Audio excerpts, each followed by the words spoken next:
I'm 51 years old, and this is the tale of how my second marriage almost destroyed my life. It might have cost me everything if I hadn't wised up. People will go to any length to use you, to hurt you, and when you defend yourself, well, suddenly you become the bad guy. Let me start at the beginning, so you know how the hell I ended up holding a magnum in my own living room telling two men to get on the floor, all because of the woman I thought I loved. I lost my first wife in a car accident. That was a decade ago, back when my daughter Sydney was only 12 years old. One day I was a happy father and husband, and the next, I was planning my wife's funeral. People say time heals all wounds, but let me tell you something. You don't heal from that kind of loss. You learn to walk around with a hole in your chest, trying to look normal for the sake of those who rely on you. In my case, that was Sydney. I held it together for her. We supported each other for years, and by the time she turned 18, I was proud to see her head off to college in Manhattan. But then everything went quiet. My house felt eerie, an echo chamber of my own thoughts. I realized I'd been leaning on my daughter as much as she'd leaned on me. The nights were the worst. I'd get off work, come home, sit in front of the TV with dinner that tasted like cardboard, and think about everything I'd lost. I started going to the bar almost every day just so I wouldn't have to stare at the silent walls. The bar was called Mulligan's, and it became my second home around that time. I'd nurse 2 or 3 scotches in a corner booth, or sometimes right at the bar, chatting idly with the other regulars or the bartender on duty. That's where I met Elior. She was tending the bar, and I was probably the only patron who stuck around till closing most nights. It started out simple. She asked if I was okay one evening. I can still see her leaning over the bar, her eyes carrying a surprising warmth. She was about 11 years younger than me, 40 at the time, if memory serves. But she had a presence about her that felt oddly mature, maybe the result of tough experiences. She told me she'd been raising her 2-year-old son, Adam, on her own after the father bailed during her pregnancy. We clicked. Loneliness is a weird magnet sometimes. She was lonely too, having no real family except an older sister, so we gravitated toward each other. At first, it was just friendship, but she was the one who made the first move, asking me out to dinner after her shift. I said yes, telling myself I needed a distraction. Sydney was on board when she found out I was dating again. She knew how rough I had it after her mom died, so she just told me, "Dad, you deserve to be happy, you know?" I appreciated her acceptance, though I still worried about the age gap. But the truth was, I felt alive for the first time in years. After about a year of dating with plenty of late-night laughs and shared confessions, I asked Elior if she'd marry me. We had a little ceremony, nothing fancy. No big wedding since her family situation was complicated. It was really just her sister, her kid, my daughter, and a few close friends. The first year of marriage, everything seemed great. Adam reminded me of when Sydney was little, darting around the house, giggling at everything. Elior said she wanted to quit her bartending job so she could devote herself fully to Adam. I agreed, thinking I had a decent income from my real estate firm, which was started by my dad decades ago. Sure, I'd be the sole breadwinner, but that was okay if it meant a stable family life for us. Things began to shift, little by little. Elior liked nice things. Fair enough, who doesn't? But her tastes were a bit extravagant. Designer clothes, fancy purses, expensive shoes. I'd indulged her partly because I felt insecure about the age difference and partly because I remembered spoiling my late wife with small luxuries, though my first wife was never into big, flashy items. Sydney visited one Christmas and basically pulled me aside saying, "Dad, watch out. She's burning holes in your pockets." I brushed it off, but part of me knew my daughter was probably seeing red flags I was ignoring. Soon, Elior started pressuring me to open a joint account. She said it was awkward to ask for money every time she needed a new outfit or groceries or to pay a bill. I thought it sounded practical, so I created a joint account we both had access to. I was the only one depositing, of course, but at the time, I told myself it was all for our family. Sydney came to visit again a few months later, and we ended up having a serious talk in the living room. She'd seen the way Elior was spending. New jewelry, new shoes, and talk about renovating the kitchen to be ultra-modern. "Dad," she said, "I'm not trying to butt into your life, but I've seen how she's acting when you're not around. She's like constantly on her phone, ordering things, meeting up with people who seem a bit sketchy. I heard her on the phone the other day complaining that you cut back her allowance or something." I sighed. "Sydney, she's my wife. I'm just trying to make her happy. She's been through a lot, raising Adam on her own. Maybe she just wants to enjoy life after all that hardship. Sure, but you don't see what I see. Sydney paused, looking for the right words. I overheard her telling her sister she was frustrated that you're not giving her enough money anymore. She said she'd figure out a way to squeeze more out of you. I flinched at that. Squeeze more out of me? Come on, Sid, that's a harsh way to put it. She's not... Dad, Sydney insisted. I'm serious. She's got this weird vibe about her. I hate to say it, but she's acting like you owe her. Like everything you have should be hers. And it's getting worse. Well, you might just be misinterpreting her, I said, forcing a light laugh to ease the tension. Deep down, though, her words stung. I appreciate you looking out for me, but you're young. You might not fully get it. She folded her arms, offended. Fine, I'm just telling you what I see. Don't come crying to me when it blows up. I got defensive, borderline angry. Why would you say that? She shook her head. Because I'm worried about you. Mom died, and you've been alone so long that maybe you're not seeing the obvious. Just be careful, okay? I hated fighting with my daughter, but she walked away that night, eyes glistening. Neither of us apologized. In hindsight, she was absolutely right. But at the time, I clung to the fantasy that my second wife was just misunderstood. Elior's demands got more excessive over the next year. Each time I deposited money into the joint account, it seemed to vanish faster. I decided to cut back, prompting daily arguments. You're starving me, she'd hiss, arms crossed.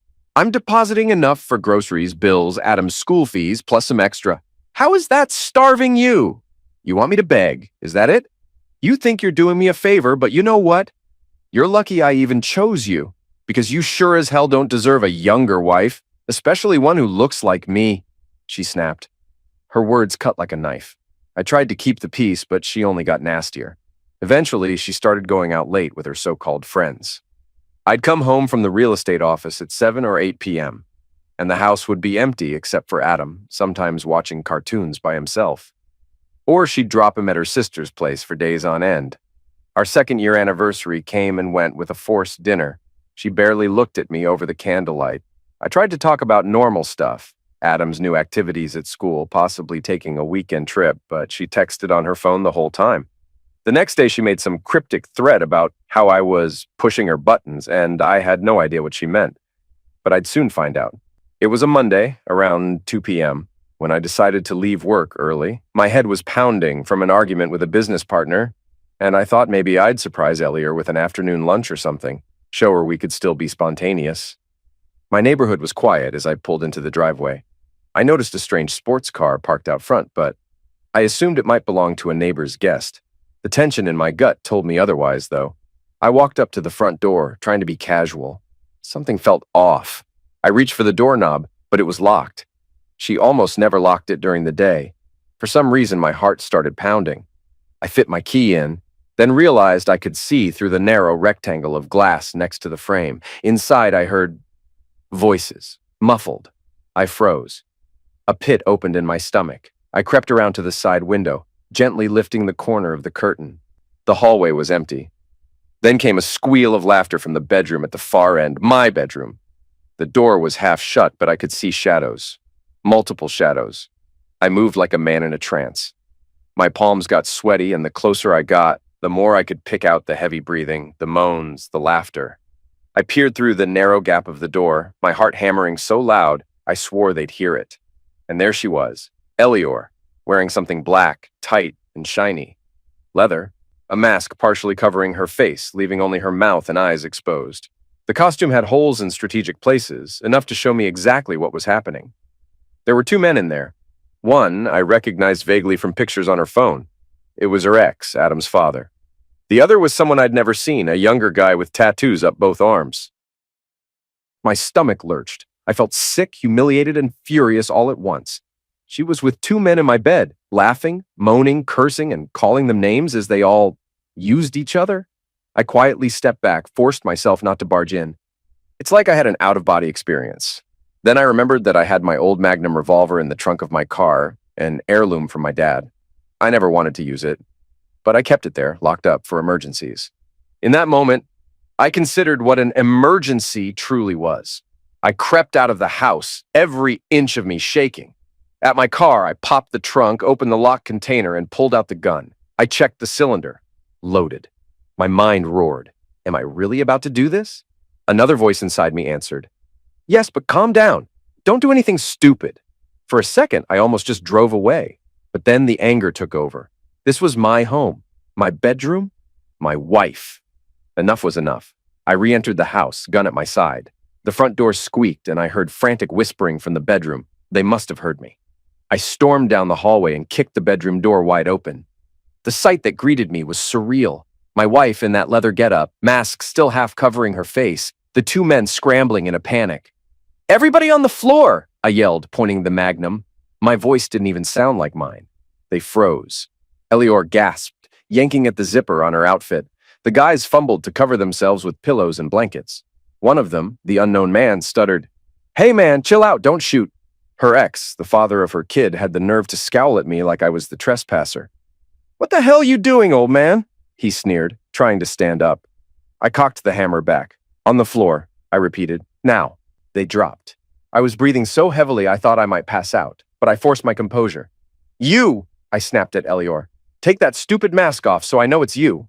She slowly lifted it, tears brimming in her wide eyes. "Baby, it's not. Shut up." I took out my phone with my free hand, flicked on the video camera, and pointed it at her face. "State your name, then confess exactly what you're doing." She stared, shaking. "Please, don't do this." "Say your name," I barked. It's Elior," she whispered. "I'm your wife. Explain what the hell you're doing here." I took a shaky breath, making sure the phone was aimed. "Tell me you're cheating on me, right now, on camera." Her voice shook. "Yes, I'm cheating on you, but..." I flicked the camera toward the guys on the floor. "And these two punks, one of them is your ex, Adam's father, yeah?" She nodded. "Yes, that's him. And the other is just a friend." "Right," I scoffed, deciding that was enough evidence for one day. I lowered my phone and gave them all a cold, flat stare. "You got 3 minutes to clear the hell out of my house. Understood?" That second guy practically leapt to his feet, grabbing his clothes, stuffing his legs into his pants. He yanked them on so quickly he nearly fell over. Elior's ex was less cooperative. He sneered again. "You think you can wave your gun around and boss me?" I made a single blow into the ceiling, the explosion echoing off the walls. Plaster dust rained down. All three of them screamed. My ears rang like a cannon had just gone off. Then I lunged forward and slapped the ex across the jaw so hard my palm stung. He stumbled back, eyes wide. "You want more?" I hissed, adrenaline surging. "Try me." He scrambled to pull his pants on, muttering curses as he backed away. Once they were dressed, if you can call it that, I gestured with the barrel of the magnum. "Get out, now!" They bolted. Elior, tears streaking her face, tried to say something, but I simply repeated, "Out!" She didn't even bother to get fully dressed, just threw a long coat over the ridiculous leather getup, then followed the men out the door, sobbing.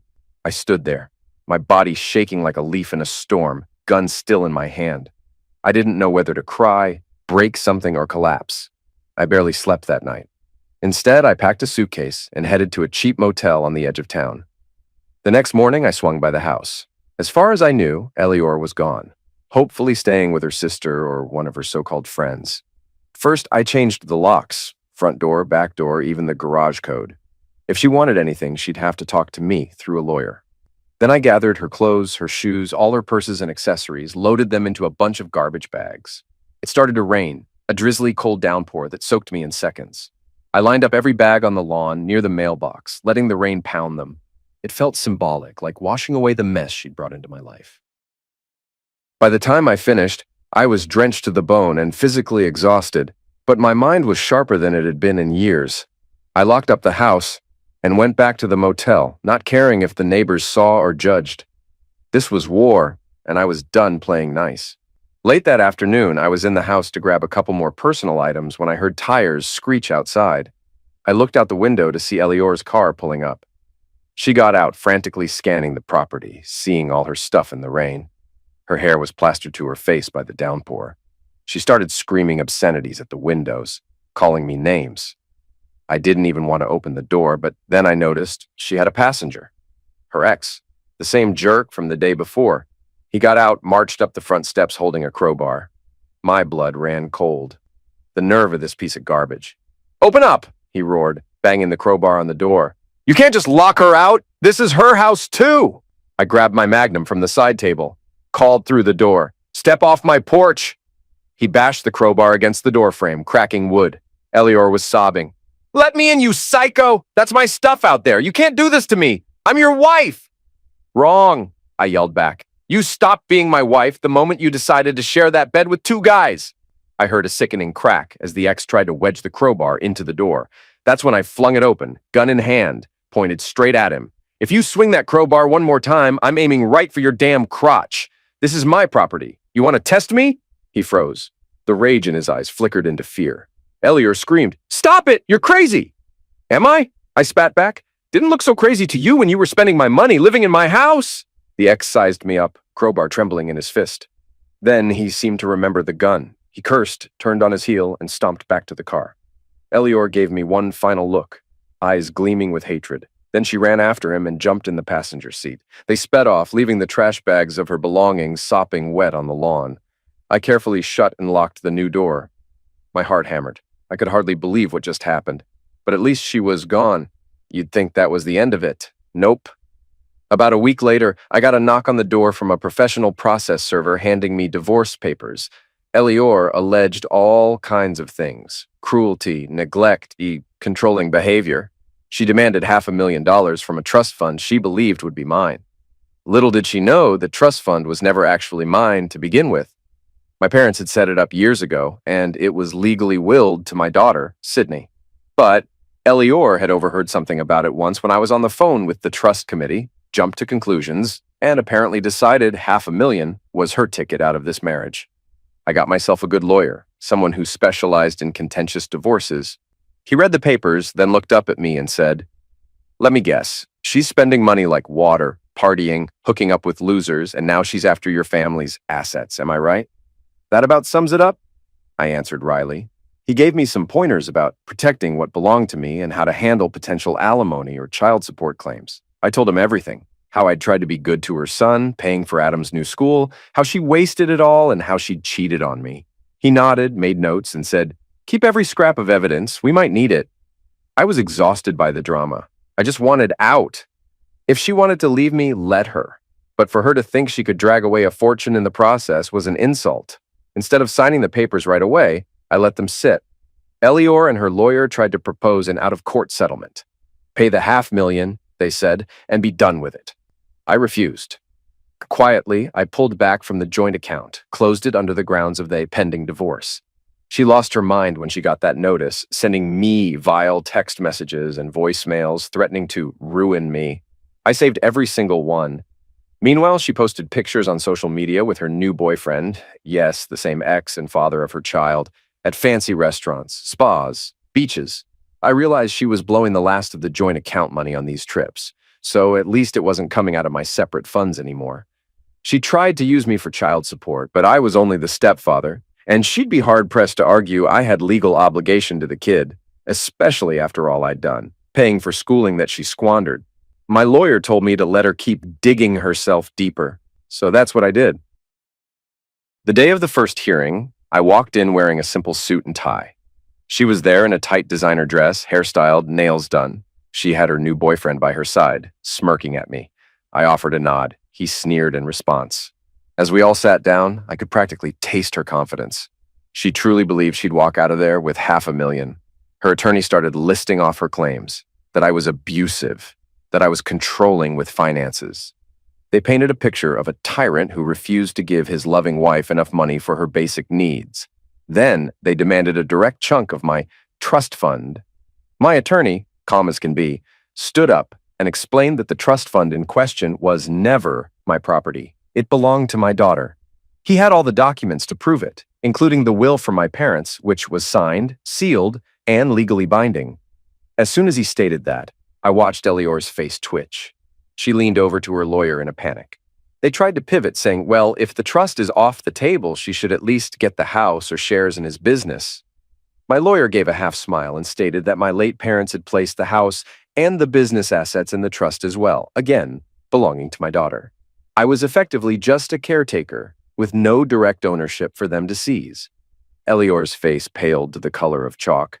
She asked for a quick recess, but the judge refused. That's when she tried a Hail Mary. He's also responsible for my child. He should pay child support, Your Honor. He took on that responsibility when we married, He's that boy's father figure. The judge, a middle-aged woman with a stern expression, looked between Elior and me. Are you the biological father of this child, sir? I shook my head. No, Your Honor. Her attorney jumped in. But, morally, legally, my lawyer interrupted, the father is someone else entirely, correct? He gestured to the boyfriend, slouching in the back row, arms folded. That man is the biological father. My client has no parental rights or obligations here beyond what he chose to provide voluntarily, which he did generously until it was misused. At that point, Elior's boyfriend shifted in his seat, glaring at me. The judge raised her eyebrows and said, Then child support does not apply here, not under these circumstances. Elior's lawyer tried to demand spousal support, launching into a tirade about how she can't work right now because she's apparently traumatized by my so-called controlling behavior and she was accustomed to a certain lifestyle. They actually used the phrase accustomed to a lifestyle. That's when I felt my blood boil. My attorney calmly introduced a collection of printouts, social media posts, vacation photos, receipts for lavish spa treatments. Every single one was time-stamped, showing her extravagant spending from the joint account. Then he played several of her voicemails and read transcripts of her texts, laced with profanity and threats. The final piece was her own post bragging about blowing through his money. The judge looked more and more unimpressed. Miss Elior, she said, is it correct that you have not held stable employment for over a year and a half? Elior started stammering about how she needed to focus on raising Adam. But the judge pointed out that Adam was often left with her sister or alone at home. Her arguments started crumbling. Finally, the judge said, I'm dismissing your demands for now. You can file fresh terms if you want, but we'll need actual documented reasons for alimony, and it appears you have some personal entanglements to sort out before you can do that. Court adjourned. Elior looked ready to kill someone. I walked out feeling something I hadn't in a long time. Relief. Sure enough, about a month later, we were back in court. She'd refiled, asking for a monthly allowance of $5,000 on the grounds that she couldn't work and was dependent on me, plus child support, again for Adam. My lawyer had spent the interim time building a fortress of evidence. More texts from her, more proof of her partying habits, and a clear timeline of how she'd been draining my resources for her own luxury. When we entered the courtroom the second time, her posture was slouched. She still wore an expensive dress, but the bright, cocky glow was gone. As the hearing got underway, my lawyer methodically shot down every one of her claims. Child support? Not my kid. Moral obligation? Possibly, but all evidence showed she'd wasted the money that was meant for the child. Monthly allowance? Not happening because she was proven to be verbally abusive, had extramarital affairs, and contributed nothing to the marriage financially. I felt some pity for her at that moment, remembering how we'd once shared quiet moments at the bar, how she'd confided about being abandoned by her ex while pregnant. Now, seeing her face the consequences of her own manipulations, I realized I'd never known the real woman behind that initial sob story. The judge reviewed everything, and after a tense back and forth, she declared, Miss Elior, you have not demonstrated grounds for spousal support. The business and home are not Mr. X's property to give. They belong to the trust. The child in question is not Mr. X's biological or adopted son, so child support does not apply. Additionally, Mr. X has provided evidence of your repeated verbal harassment, financial irresponsibility, and adulterous behavior. Therefore, your requests for monthly support are denied. I am granting the divorce on these grounds. Elior's mouth dropped open. Her boyfriend, sitting in the back row again, turned bright red and dropped his head into his hands. The judge then asked, Mr. X, do you wish to file any charges for extortion or emotional abuse? My lawyer glanced at me, and I shook my head. No, Your Honor. All I wanted was to be free of this. The judge nodded. So noted. Then this divorce is finalized. No alimony, no property division, no child support from Mr. X. Court is dismissed. Elior's shriek cut through the room. No, this isn't fair. He's lying. He threatened me with a gun. Her lawyer rushed to quiet her, but she shoved him aside and lunged at me. You bastard! You destroyed my life! She screamed, swinging a hand in my direction. Before she could reach me, 2 security officers stepped in, grabbing her arms and pulling her back. She kicked at them, cursing me out in a stream of foul language that would make a sailor blush. The judge rapped her gavel sharply. Order! Miss Elior, you are in contempt. Your behavior is unacceptable. Bailiff, remove her from this courtroom. Elior's eyes were wild, tears of rage or desperation streaming down her cheeks. You can't do this to me! I have nothing now! Nothing! She twisted, but the guards held firm. The judge sighed, rubbing her temple. Because of this outburst, I am imposing a $2,000 fine for contempt of court. You will also be escorted out of the courthouse immediately. She was forcibly guided out of the courtroom, yelling all sorts of empty threats and curses. People in the gallery whispered and shook their heads. Her boyfriend tried to follow, but one of the security officers stopped him until the hallway was clear. I just stood there, stunned and embarrassed, relieved and angry all at once. When the dust settled, I walked outside to find my lawyer waiting. He gave me a small pat on the back. You did good, he said. I've seen these go sideways plenty of times, but you kept your cool, kept your evidence in order. She's not going to let it go, I muttered, staring at the door she'd just been dragged through. He shrugged. She can't do much more legally. The court made its decision. She can appeal, but it's unlikely to change anything. I drove home feeling numb. Part of me felt sorry for her. She truly had nothing left. But then again, every hole she'd fallen into was one she dug herself, ignoring her own son's well-being in favor of partying and quick thrills. A few months later, I heard rumors about Elior's downward spiral. It turned out that the ex, the father of her child, had gotten her pregnant again. A second kid with a man who'd already walked out on her once. She apparently moved into a shabby trailer on the outskirts of town, living off whatever scraps she could get, occasionally working part-time gigs when the mood struck her. Some neighbors told me they saw her once or twice at the gas station, looking worn out and anxious, a shadow of the woman she once was. Her life was unraveling as fast as she'd tried to seize mine. And while I felt an odd pang of regret for the child she was still raising, and now a second on the way, it wasn't my responsibility. I'd done everything within reason to help her once upon a time. She chose betrayal, blackmail, and greed. As for me, I spent some time in Manhattan with my daughter, finally apologizing to her for not believing her concerns about Elior. She forgave me, of course. That's the thing about real family. They're there for you, even when you're a fool. I sold off a portion of my real estate firm to lighten my workload, focusing on enjoying life for once, traveling, picking up new hobbies, hitting the gym. Marriage is off my radar, at least for now. I've had enough drama to last me a lifetime.